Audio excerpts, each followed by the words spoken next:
This is a story about a dude named Lane. He moved to the mainland and bought one place to stay. And then one day he went try to rent them out. And then he became one real investor man. Hey everybody, this is Lane with the Simple Passive Cash Flow Podcast. Please go to the network tab on the Simple Passive Cash Flow website and sign up for an investing database, the Hui Deal Pipeline Club. Please go and fill out the form. It'll take you a few minutes. And you'll get sent deals that I like from people that I know, like, and trust. Today we have Chris Rush on the line. How's it going, Chris? Doing great, Lane. Thanks for having me today.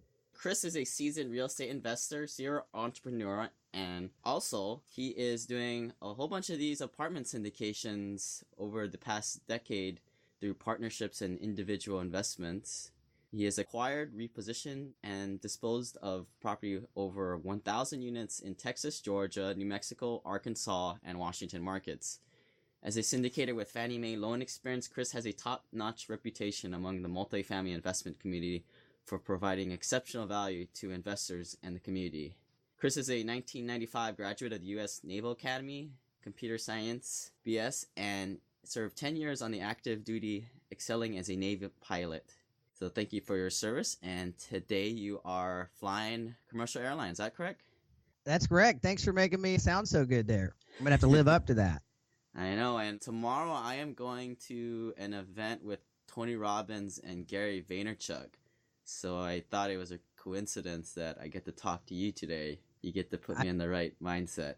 I know the last time I think we were together, we were in the Burn the Boats t-shirts and saying yes a few thousand times.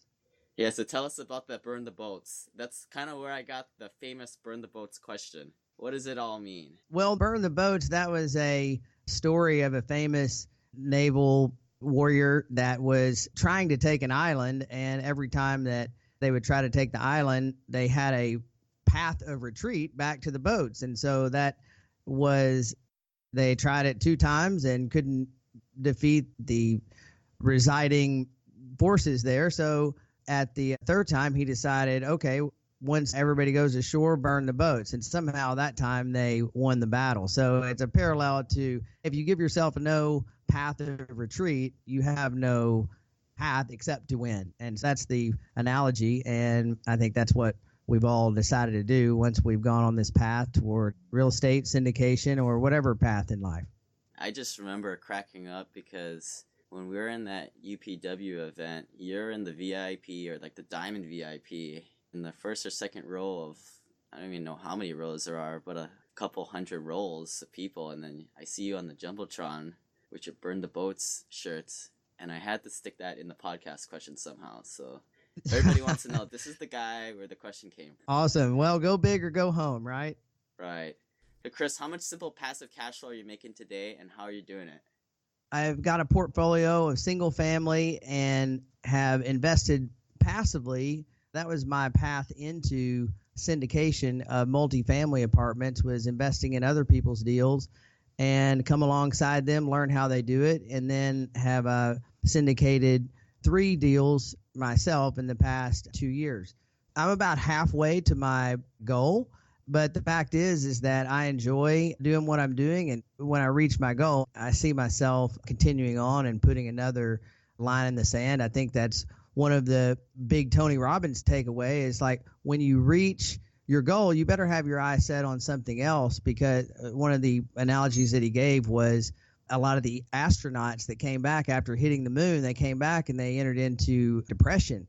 Because they didn't know what else to do. They had to have a moon type experience in order to feel fulfilled. And so I think even though we have our goals, that we have to find our path of contentment of where we are as we're reaching out for those goals. You're an example of an investor that didn't really go down the single family home investing path, or you had a sum of money, and we don't have to talk about how you got that, and you found this world of real estate investing and you came into the syndication group. And you just passively invested in deals.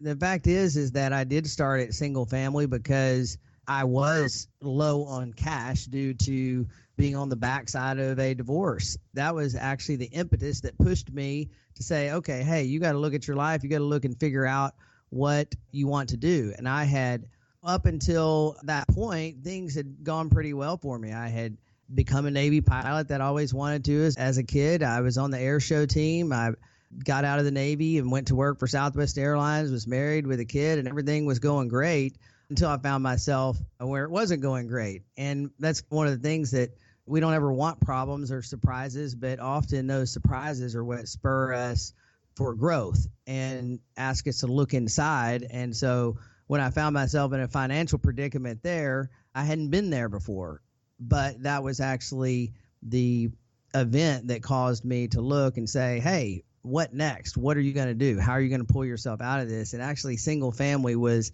where I got started, because syndication really isn't a, hey, no money, no credit, no, let's get started. You really got to come in with something to the game. I think you got to come in with some experience, some net worth, some connections, investors, those type of things. And single family was really where I gained the net worth, the experience in the real estate space, because it was new to me fairly. Even though I had participated in real estate as a kid, I hadn't really been responsible for it.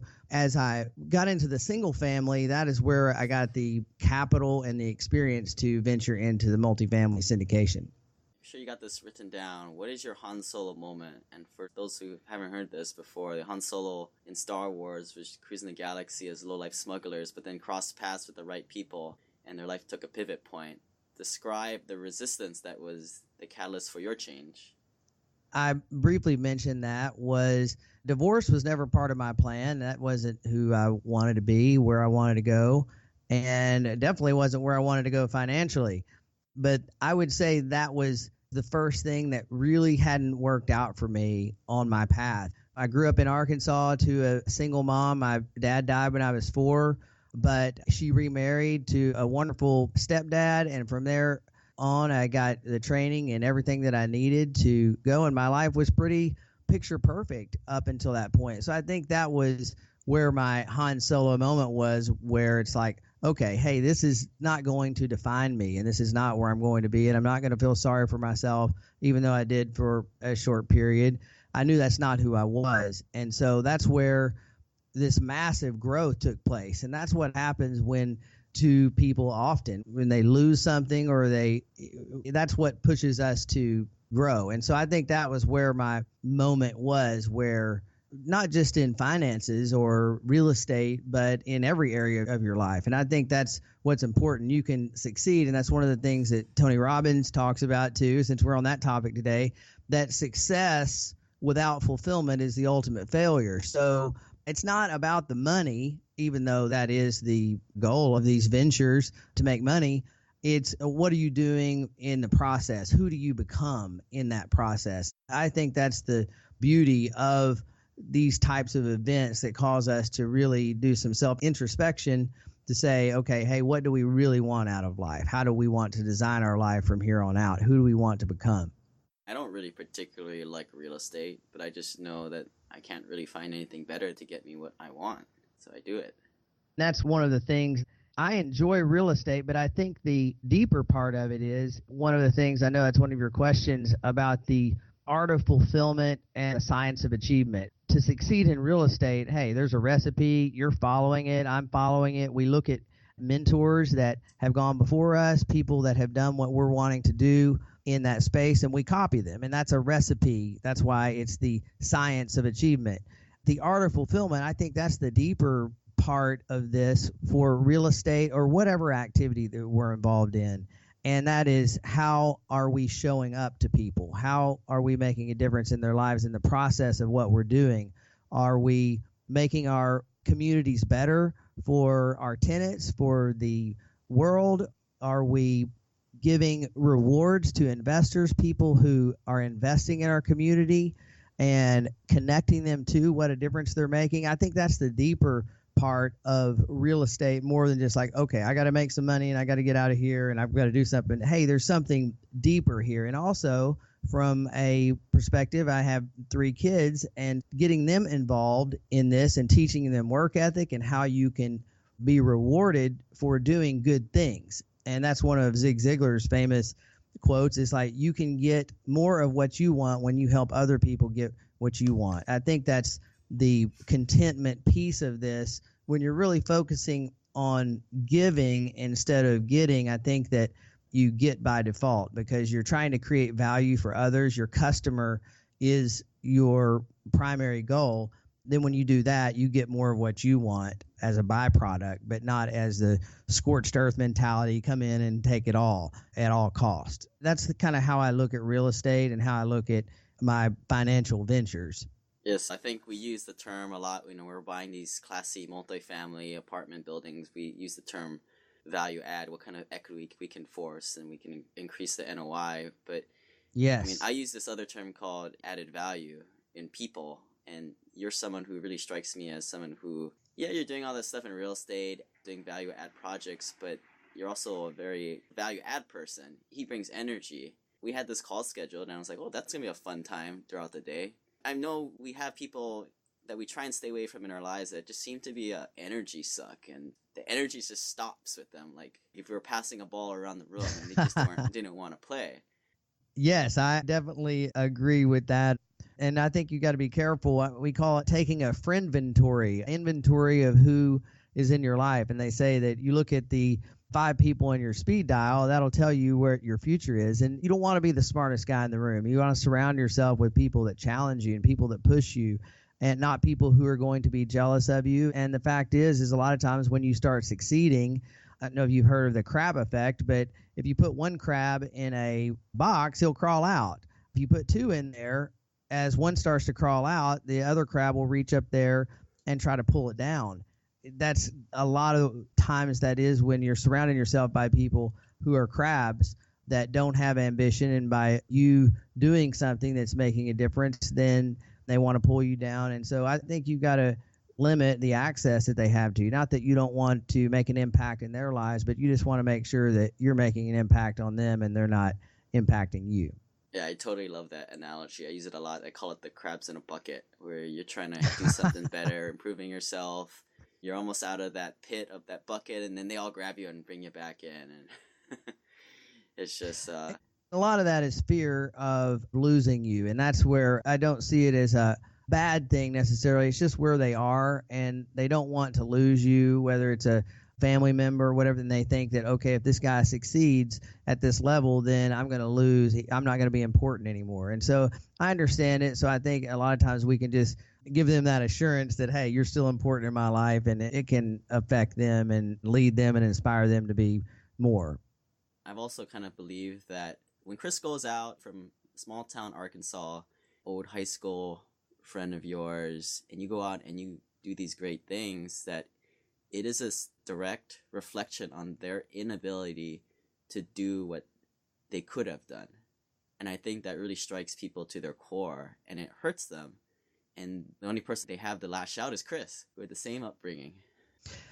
Yeah, and I think it also gives people hope. There's the other side of that coin, that it can give people hope. And people like to give excuses. Well, I didn't go to the Naval Academy, or, I didn't have a great stepdad and great parents, great brothers, those type of things. And you can come up with any reason why you can't do it if you're going to succumb to the limiting belief. And that's why I'm very honest with the unfortunate things that have happened to me, because I think it gives people hope. It's like, well, you know what? My dad didn't die when I was 4. I actually had a dad. I didn't go through a divorce and lose everything financially. I actually have a lot of money compared to that. So, Chris, tell me your worst life and business moment. I know you kind of touched upon it, but take us back to where you were financially and in mindset, and how did you pull yourself out of that hole? Well, initially, I had found myself essentially at the backside of that event with a negative net worth. I was 36 years old. My initial response was to start feeling sorry for myself. But then you realize, well, not much happens when you're doing that, when you have a victim mentality. The first thing is to take responsibility for your life, 100% responsibility, and say, hey, I am responsible. I'm the sum total of my decisions. Not that everything that happens to you is your fault, but how you respond to it is. I think that when I looked for that, my constraints were that I was now a single dad, and that was very important to me to be a good dad. I think it forced me to say, okay, now I've got to design my work around my life, not my life around my work. So that was actually a gift. And that's where I looked at real estate. And when I was a kid, my stepdad, he had mobile home parks and pretty low end rental property. But the fact was, is he retired at 52, moved to Florida and bought a deep sea fishing boat. So I had to pause and look like, well, that's an option. So I started looking into real estate more. And that's where I found the recipe, which was to get a mentor. And I look at everything through the lens of being a pilot, in that when I start a venture, I look at it as a parallel to, okay, when I started flying, I became successful at that. Why? If I had gotten in an airplane the very first time without any training, without any planning or anything, it would have been quite a terrorizing experience trying to get the thing back on the ground or dealing with any kind of issues that came. And so my plan with real estate was a parallel to that, was, okay, I've got to get some training from somebody who's been there before. Aviation, we do simulators. In real estate, we do spreadsheets. We look at properties. We think all the way through. We analyze them. We look at profit and loss statements. We discuss obstacles that people who have done this before. And then we assemble our team, all the people that we need to help us get in the air. And we also think about, okay, how are we going to get this on the ground? So the whole cycle, from our business plan to how we're going to raise the money, all of these things, and we think all the way through it. And that was the purpose of the mentor, assembling a team, getting an investor database together, getting all the people that we need for a safe takeoff and landing. That was what I did. And I started that with single family, and then found myself moving toward the multifamily as opportunities presented themselves. Now, can you describe the burn to boats? What were you giving up? What was the risk at that moment if this single family thing didn't work? I didn't really consider it not working. I knew that I had to. It was not an option. I think my big burn the boats moment really was when I became a syndicator and I took someone else's money. It was not my own money that was going into it. It was somebody else's. Really, as a syndicator, if you don't think that's a big deal, then you shouldn't be a syndicator, because being conscientious with your money is one thing, but being a steward of somebody else's money, I think that's a point of no return. That's a burn the boats moment to me, when you step across that line and you say, I'm going to take your money and be a good steward of it. What's one way that you ensure that you're just extra cautious? Like maybe in a way you underwrite properties, maybe you bring down the average rent growth, or what's kind of one way that you ensure that? I think this was a proverb from King Solomon. He said, in the multitude of counsel, there's wisdom. And so I think that when we really ask the right questions, it's like smart people have answers, geniuses have good questions. I want to get in front of people that are going to ask me good questions, put this deal in front of somebody that I trust, and let them ping me. Well, have you thought about this? Have you thought about this? And so I think that is one way that I'm careful. And then really going all the way through with the obvious things, conservative underwriting, extensive research, and really thinking the plan all the way through. I think that is the main way that I'm careful with someone's money.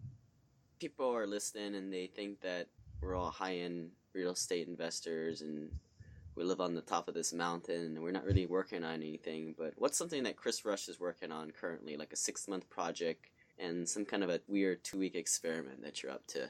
I would say the most immediate thing that I'm working on right now is just delegating more. One, giving more people the opportunity to work. I think when you do too much yourself, you're not only getting overloaded with what you're doing, but you're also taking opportunity from other people to grow within that position. That is one of the big things. And we just acquired 2 new properties in Albuquerque, New Mexico, and they're both value add projects. And so we're doing some creative things with that. And that would be the near term projects that I'm working on. What's one thing that you're outsourcing, getting off your workload? The newest thing was bookkeeping. Business QuickBook files. It's one of the things. I was a computer science major, so doing computer work, I like doing that stuff. Is that the best use of my time? And Darren Hardy had a good way of thinking about this that challenged me in this area. And he says, divide the amount of money that you want to make per year by 2,000 hours. That is the hourly rate you should be working at. For example, if you want to make $500,000 a year, then your hourly rate should be about $250 an hour. So when you're scanning receipts and putting them in QuickBooks, you have to ask yourself, well, would I pay someone $250 an hour to do this activity? If not, then you probably need to outsource that. You need to delegate it. That was the challenge to me. And from a personal perspective, that's where I am working on my growth and asking myself those questions. Hey, can I delegate this to somebody that can do this job? Yeah, so currently what I do is when I go out and eat, I'll take a picture and upload to Dropbox, and it'll go into this huge folder. And from time to time, when I get a little extra time, I'll take the pictures and I'll put it in my Excel spreadsheet per all the columns of the Schedule E: meals with others, supplies, professional services, other, and it'll get uploaded with that way. What kind of a system do you have? Do you just have receipts and just give it to somebody and they deal with it? That is where I've gone. Essentially, I have a neat scanner, and I can just put a stack of them in there, scan them, put them in a folder that I share with the bookkeeper, and that's the last I see of them until I see it on a QuickBooks file. Do they put it into the Schedule E format? I haven't got that far with it because this is fairly new for me. It's great. It's great that other people are toying with this idea and tweaking it to work with them. Because I've got all these several LLCs now, and you got to track it per different LLC, and it's hard to tell a bookkeeper which one it is. I mean, I guess I could just write it on the dang thing when I upload it, but I don't know. I find it hard to trust these guys. Maybe I just need to see you delegate it too. This is another Darren Hardy thing. He says, if you can't delegate, it's because you're a narcissist. It was a very harsh assessment, and I was like, man, that is pretty tough. But then it's like, is there no one else capable of doing what I'm doing? And I think that was the moment where I was like, you know what, that's not really true. Even though I think I can do it my way, and I don't want to have to think of a system or process or go through the deep thought to teach someone my way of doing it or entertain their way of doing it, that long term, I think it pays off to find a way to systemize it and come up with a process that someone else can follow to execute what it is that you're currently doing. The E-Myth, I don't know if you've read that. Yeah, Michael Gerber's book. That should be high on everyone's list. Yes. What are you, out of curiosity? Which of the three are the visionary, the manager, and then technician? Which one are you? I would be, by nature, definitely be the manager. But I think as an entrepreneur, you have to fill all the roles. But I think that is where I fall into naturally. So you believe that if to play your role, and I've heard this term called like functional teams, you try and build your team with yourself as your best self, which is the manager, and then you try and find a technician and then the visionary person to round out your team. That's exactly right.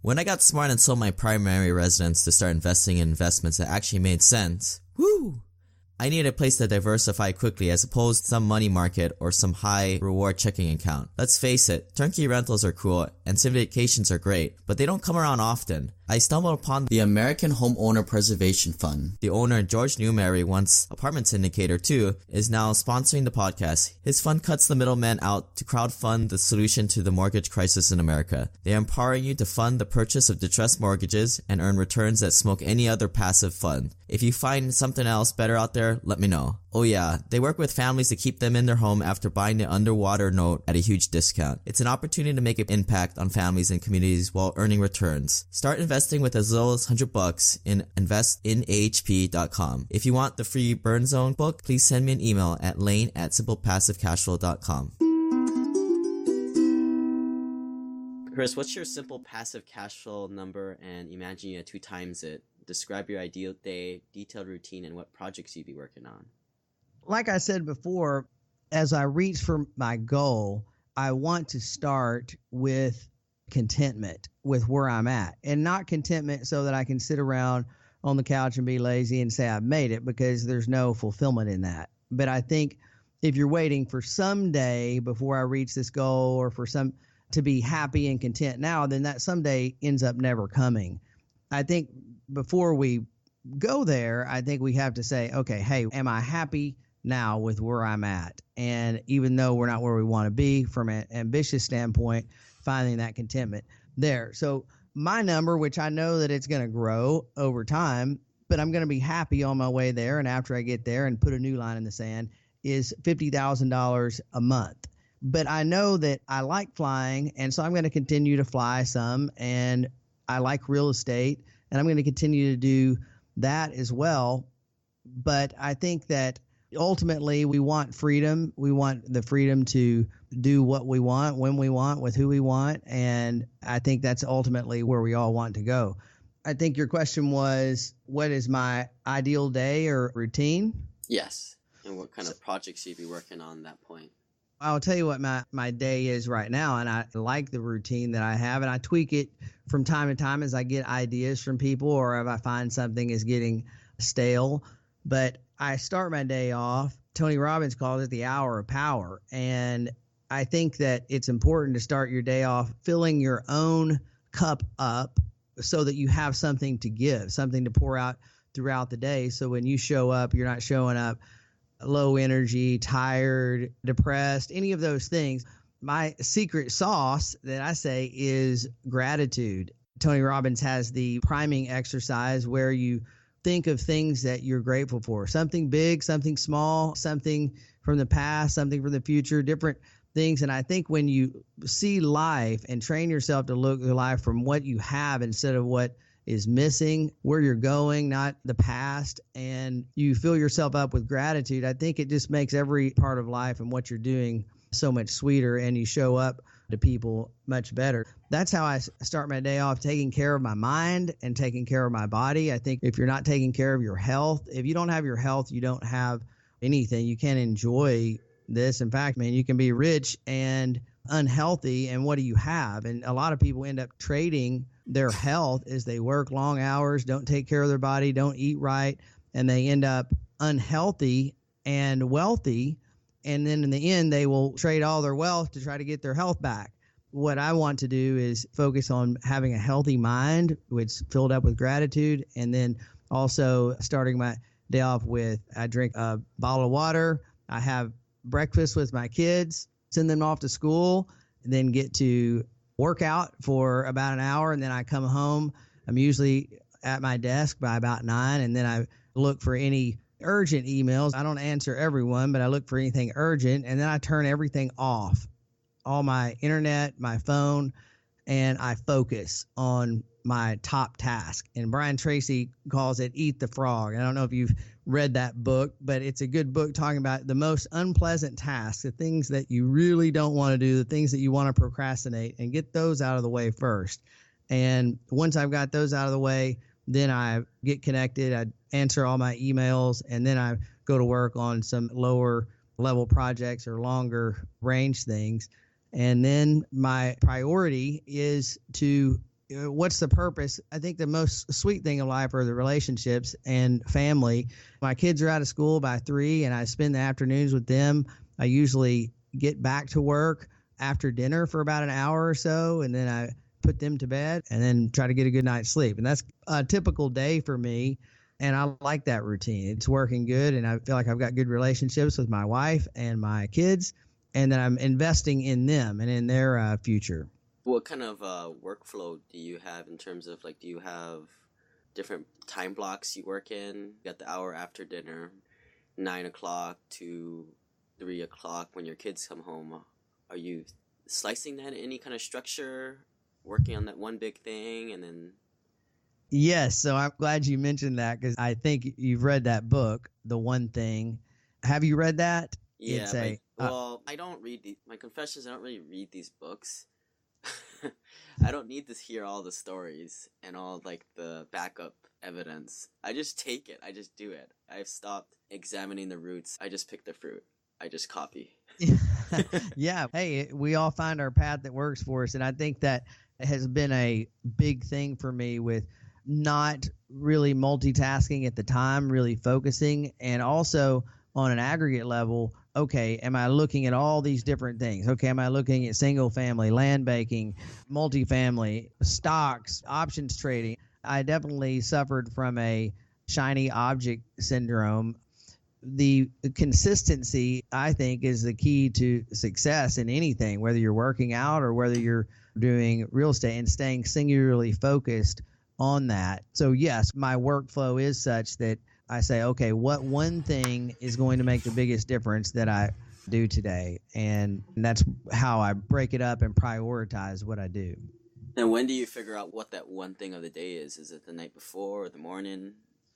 Yes, I use Darren Hardy's idea of bookends, where you have routines. We all have routines, whether we realize it or not. We're creatures of habits. Just unfortunately, most of our habits we haven't well thought out. We haven't decided, okay, hey, why is it that I do this, and does it serve me, and is it the most efficient way to do it? So I have bookends on how I start my day, which I briefly talked about that, and then also how I end my day. And that's one of the ways that I end my day. One, with journaling, because I find the value in journaling is that much as a photo album is a representation of what you looked like 10 years ago or 20 years ago, journals also capture where I was at that point, what I was thinking, the problems that I had, and I can reflect on that, not only to help other people, but to be grateful for where I've come from and have some celebration from the progress.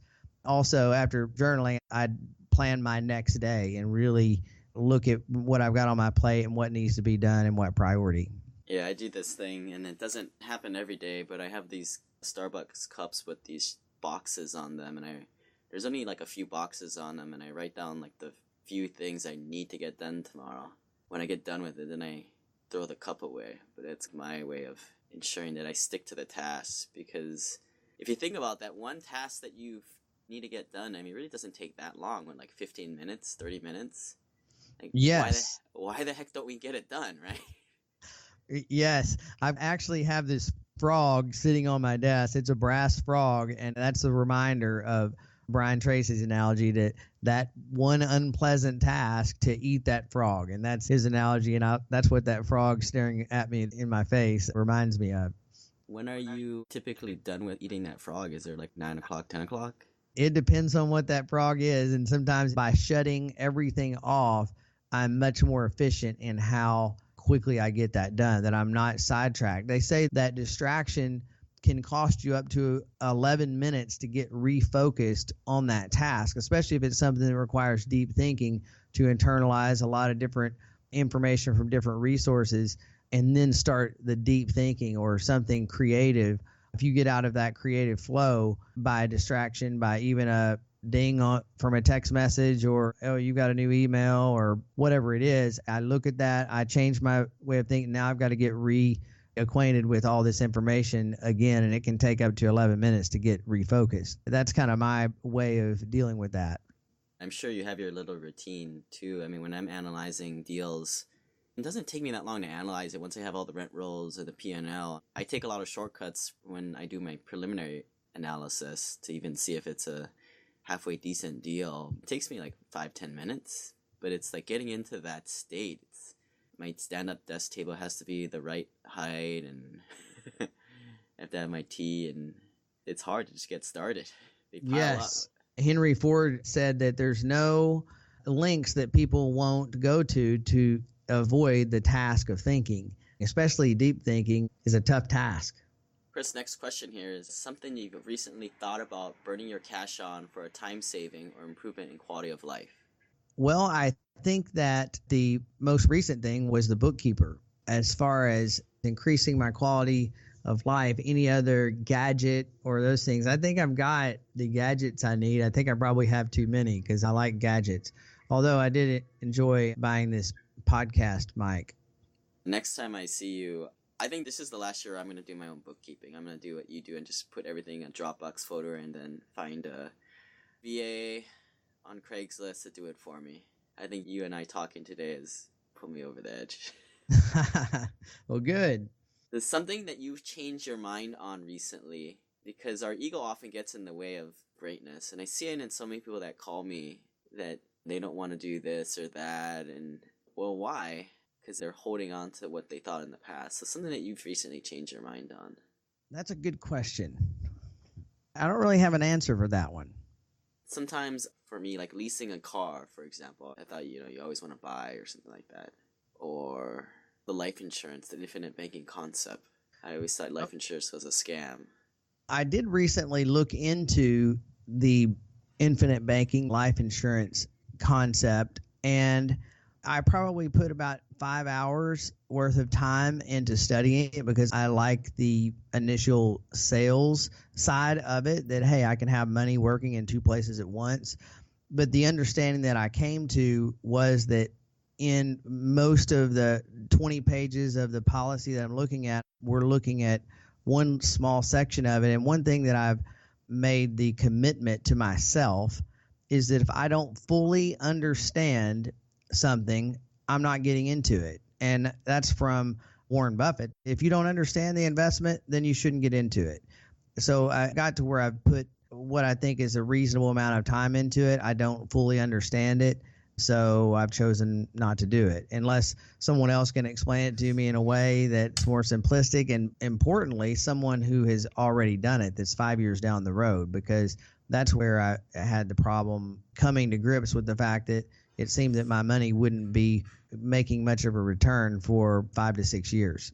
And I think that's a good assessment, especially for yourself, whose time is much more valuable in analyzing deals and managing the properties. You need to see a much bigger ROI on your time. Yes.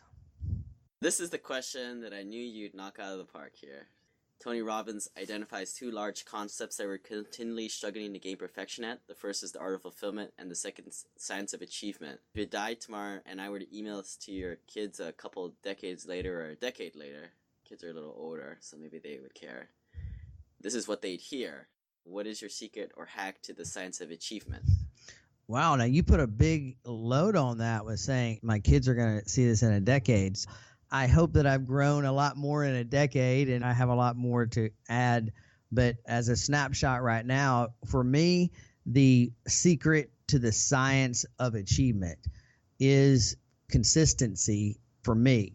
Being consistent with what you do day out. And the thing is success can be mundane. Hey, looking at tons of deals, analyzing, looking at the numbers, that's not the sexy side of success. Hey, going to the gym day after day after day. Hey, drinking plenty of water. All those things are not, but that is the secret, is consistency, staying the course whenever it doesn't seem to be paying off. Also finding that mentor, someone who's been there before, so you don't have your ladder leaned up against the wrong wall. You can be climbing as hard as you can, but not doing the right things. And so being consistent with doing the right things in the right way, I think that's the secret hack to the science of achievement in whatever industry you're in, whether it's real estate or personal training or flying an airplane. And I think the second part with the art of fulfillment, that is the whole crux of this thing for me. And I think some of the epiphanies that I had was that whole concept that success without fulfillment is the ultimate failure. How do we get fulfillment? Well, we get fulfillment through growth and we get fulfillment through contribution. I think that if we answer those questions, how am I growing? Who am I becoming each step of the way? And how am I giving back, whether it's to the community, whether it's to my wife and kids, whether it's to fellow investors that I'm working with. Okay, what's in it for me before I do it? No, hey, I want to give back to you. Hey, I want to help you reach down and help those that are working their way up. I think that's where fulfillment comes from. And we have a nonprofit. It's called Our Neighbor, where we give back to our local community in Arkansas, where we grew up, for disadvantaged kids like we were initially, and we're giving back in the community. But a lot of times people are looking for, okay, well, I'm going to contribute once I've arrived, or once I can do this grand gesture where I open up a nonprofit or do something like that. But the fact is that we all have the opportunity to contribute every day in just the way we interact, whether it's just a smile or giving someone a compliment or doing something like that. We can make a difference in people's lives through everything that we do. And I think that's where fulfillment comes, in making a difference in whoever it is you come into contact with. Something in my daily journal right next to the gratitude column is how did I add value in some different way, whether connecting somebody with somebody else or if I get in a pinch, I do that smiling thing, but that's just like when I'm desperate to get one. That's funny. Well, a lot of these things, Jim Rohn said, they're easy to do, but they're also easy not to do. And so I think that's the key. Hey, they're easy to do. Success isn't something that's hard. It's just something that it's easy not to do as well. And a lot of people choose not to do it. It's like if you do these things, these simple things, it just makes it so simple to just rise above the rest of the crowd. It kind of reminds me of like casual Fridays. You've heard of this, but casual Friday just makes it easier for the rest of us, right? Yeah. Just put on a decent shirt and you look like the best person out there. That's right. So anything we miss, put your contact information out there for people to get a hold of you, Chris.